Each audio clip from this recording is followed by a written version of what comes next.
What's going on out there?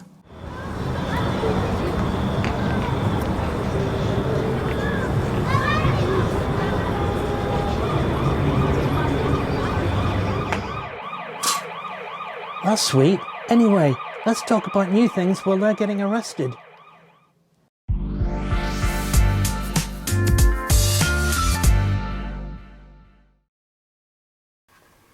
Hello and welcome to the Watchful Magpie. Good to have you back. If you've been here before, if you haven't, then have a look around, see if there's anything that's useful to you, and if there is, then welcome a subscription. A lot's been going on over the last couple of months. I'm just using my notes for the minute. So within the watch world, so I thought I'd cover a number of new watches I've come across in the recent past. There's one launching today, one set that are launching today that's quite interesting, that I'll tell you about in a little while. But I'm keeping the one that I'm most surprised about, which is nothing to do with this channel, but kind of is, until the very end, so stick around for that. But before we get into those new watches, and that's why I've called this one New Faces, because it's all about the dials. There's this new kind of realization that the dial is very, very important in the design, as well as the case and all the rest of it. I think we all knew that originally, but some designers didn't. Have you guys seen the discounts that have been kicking around in the last 2 months? August was amazing. I saw incredible discounts on high-end watches. I was specifically looking at Omega, or I saw anything between 30 and 50% discount on some of their incredible watches, from Aquaterras, you know, basically half the price, from £10,000 to 5,000, 20,000 to 10, 12,000 to 6. It was quite incredible, and I kind of wanted to understand a little bit better, so I've looked and consulted with the watch charts, which is one industry pundit that kind of watches what's going on with some research, and we can see that basically we're returning to sub or pre-COVID times, where the normalization of watch prices is kind of coming back, and the hype is beginning to disappear, and second-hand Rolex prices, for instance, are also tending to normalize as well, which is great. However, it means that their production plans haven't quite caught up. So there's too much inventory in the channel, and hence a number of sales to actually shift the number of watches that are sitting in stock. So that was kind of interesting. So it's good that things are normalizing in terms of second-hand prices. But anyway, on to the discoveries. And first, let's talk about Baltic. These made me sit up and search. The new Prismic Stone collection. I think these are glorious, eye-popping colours and a very classic and tidy design, and they're €1,250. But unfortunately, you can't get them anymore. Well, certainly not online. And I'm 225 miles at least from the shop in London, so no chance of me getting the red agate one, which I really like the look of. And but it does look like the previous Prismics will return in November, which is good, and they're €990 each. So let's talk about Zelos. They're launching something new today. Well, kind of new. They're focusing on the successful Swordfish model and recently launched the new Thresher model over the summer, which is in a number of colours and ranges and all the rest of it.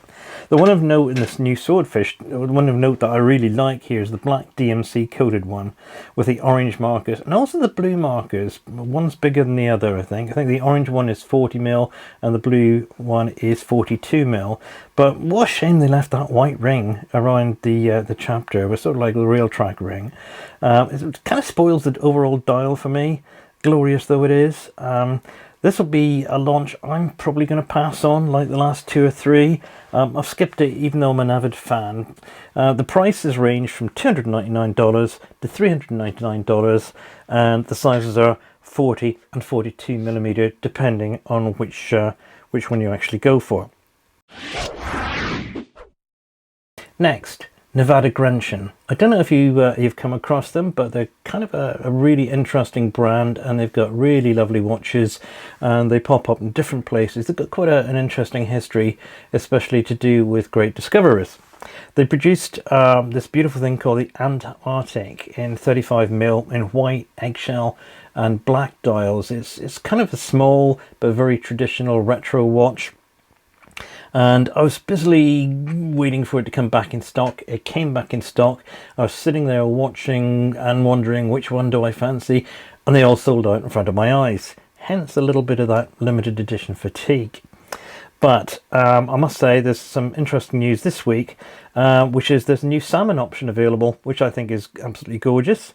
It might not be available by the time you see it if you're looking at this video, but it is limited to a 200 unit run. I checked last night, it's still available, which is good, and it's about $850. So kind of an interesting one if you like small dressy watches previously worn by explorers. It's definitely got an Art Deco feel to the whole thing. I'm quite fond of it. Next, Maen. Another brand you may or may not have come across before. It's getting very kind of good vibes in the industry, I think. They've launched a lovely new watch with a moon phase, if you like that complication. It actually complements the design of the watch really well, and it's called the Lunar Classic. It's in 36mm, and it's around €839, and that's if you pre-order before October the 10th. I'd consider it a bit more of a dress watch than an everyday or sports watch, but I'm pretty sure you could wear it on any occasion quite comfortably. And there are 4 colour variants, 3 strap choices, and actually 2 movement choices, both of which are Solitas. Escudo Watches released 2 new watches which are divers at 39mm, which is my favourite size for my 6.5-inch wrist.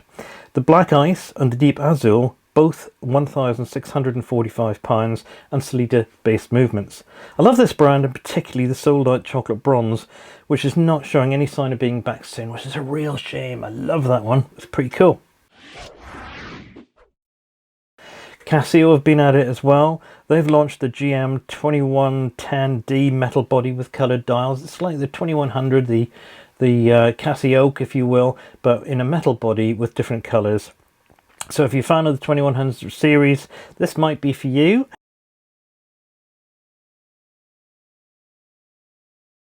Venezianico have been very busy brothers, and they've been touring various watch shows and pumping out quite a number of watches over the last few months. The new Arsenale, which will be in the next sort of 3 or 4 weeks, looks spectacular, I must say. I'm really impressed by it. There are 3 colorways and an amazing Côte de Genève effect on the dial. Now, Côte de Genève is kind of like this grooving effect that you may have seen in high-end watches in the movement itself. It's put there just to decorate a little bit, and also kind of disguise any marking during production as well. So it's actually a very beautiful effect, and probably the first time I've seen that used on a dial. But saying that, somebody else has done that too, and it's Yema. So Yema have done it kind of horizontally, and Venezianico have done it vertically. So you've got a choice now of those 2, which is really interesting. Anyways, the thing about the Venezianico Arsenale is that it's incredibly thin. It's 9mm thin on the case. It's got a brand new bracelet which also looks spectacular. So it's an integrated watch, but it looks out of this world, and as I'm sure you can see from the photographs there, it's probably an integrated designer's wet dream, and for €800, unless you pre-order. Now, pre-order price is €656, and apparently the shipments will be beginning the end of October, kind of middle of November type of thing. So it's before Christmas, and I'll do a full review on this when I actually get my hands on one. Yema's similar idea. It's called the Wristmaster Traveller at £669, and as I said, it's horizontally kind of striped with the Côte de Genève, and they have different colorways, and their take on it is also interesting and a little bit cheaper as well. This is, of course, the watch we've all been waiting for. Not. It's the $100,000 Trump watch with a tourbillon and a political attitude. Very glad these are limited edition in this case, and that's enough of that. Why did they do it? Next, that funky company Studio Underdog have been doing more funky things with the £65,000 joint passion program with Moser, which is quite an amazing thing to be able to do for a young watch company, and pretty interesting designs, I've got to say. One's influenced the other, and it's a pretty spectacular result. I think you spend your £65,000 and you get both, which is good if you've got 65 grand, or you could buy a house, a speedboat, a car, whatever. Anyway, they emailed me recently and said they got a new salmon edition that had come out. I took a look at that and thought, no, not for me. I also thought £1,700, even though it's got a Swiss movement in it, was very steep for what it was. The case design hasn't really changed, the format hasn't really changed too much, which is probably part of the appeal, but it's just not for me. And I think they're kind of cashing in on their popularity. I do love the pizza watches, I think that's quite novel, but the rest of it, I think it's the same old formula, and they might need to change now. Need to do something a little bit different apart from their field watches, which again, they just, I think it needs to mature as a brand. I think they're doing very well though, and I can't knock them. On to Yema. So, I'm beginning to like Yema. I've looked at them a long time ago, but I really like the new one. This is again a limited edition. It's a skin diver. It's an incredible looking watch. I think it's, well, I'm not terribly sure about the dial, but the bracelet is fantastic. It's sort of like a snake scaly thing or a fish scaly thing. And I'm kind of glad you can buy the watch strap for around €250, which is definitely more appealing than spending nearly £1,700 on the watch and the strap together. I don't know, I could get used to it. Might be a grower, I'm not sure. Back to high-end, Omega, I think it was this week, have launched their new old Speedmaster, the first Omega in space, which is a new Speedy, and it looks pretty cool. It looks glorious in my opinion, really. And it brings back those Lume Dauphine hands instead of the stick ones, which I can't stand. This one is definitely branded in a big way, as you'll see on the back, the first Omega in space, as it's an anniversary edition. And if anybody wants to buy one for me as a present to review, I'd be really happy to do that. Wouldn't bother me in the slightest, and I'd probably forget to send it back. This is the only real Speedmaster I've liked apart from the 57. So yeah, I'd love to I'd love to play with someone. I'd love to have one, really, but call me a heathen. I just don't like the other Speedmasters. It's just not for me. The penultimate news is from Swatch. Now, I spotted these the other day. I thought they were quite cool, and they're just fun, really. It's called the Break Free Collection, which are all square, and they're around £115 in the UK. And there's also a new, timely, but a little bit weird, Simpson Halloween collection that's popped out as well, with a range of designs and prices. There's still nobody else like Swatch, unless you know of a company anything like Swatch. I'm still waiting for the next Swatch, but pretty cool, just a bit of fun, really, you know, and very affordable at that. And now for the finale. I saved the best, well, I think it's quite fun, until the last, because it kind of aligns with the channel name. Now, you might not see it this way. If you've come across Mr. Jones watches before, then you'll know they go kind of out there in a different way, and this one is probably one of the most fun ones I've seen in ages. It's called The Silent Thief, and the dial was designed by a British artist called Andy Wicks. Great job, Andy. It's £695, so not an idle purchase. 65 mils wide, nearly 53 lug to lug, and 13.5 millimeters thick. So I'm not sure a Magpie could muster the strength to carry one if it wanted to pinch one, but it's a mechanical one based on the SW200 Solita, and it's got sapphire glass. Really quite fun, really quite interesting, and I probably should have one for the channel, but I'm skint, so I won't. In fact, that could be a good kind of collective noun for watch collectors, couldn't it? A skint of watch collectors. Let's see if we can make that a thing.